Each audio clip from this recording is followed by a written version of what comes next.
এই যে প্রচণ্ড গরম পড়েছে তাতে আমাদের তো কষ্ট হচ্ছেই, তার সাথে সাথে গাছেদেরও খুব কষ্ট হয়। এই গরমে গাছেদের কষ্ট দূর করার জন্য কিছু টিপস নিয়ে এসেছি। গরমের শুরুতে আমি গাছের গোড়ায় মালচিং করি, এতে মাটির ময়েশ্চার মেনটেন থাকে। শুকনো পাতা, নারকেল ছোবড়া, কোকোপিট দিয়ে আমি সাধারণত মালচিং করে থাকি। গরমকালে বিকেল 4টে থেকে 5টা নাগাদ গাছকে স্নান করিয়ে দিই। তীব্র গরমে গ্রিন নেট টাঙাতে পারলে খুব ভালো হয়, কিন্তু আমাদের মতন ছোট্ট বাগানিদের কাছে তো গ্রিন নেট থাকে না।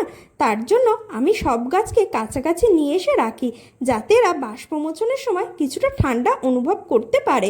এছাড়াও তোমরা বড় গাছের তলায় ছোট গাছগুলোকে রাখতে পারো।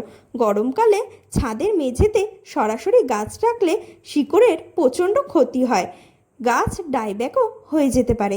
শেড লাভিং ইনডোর প্ল্যান্টগুলোকে পুরোপুরি শেডে রাখতে হবে।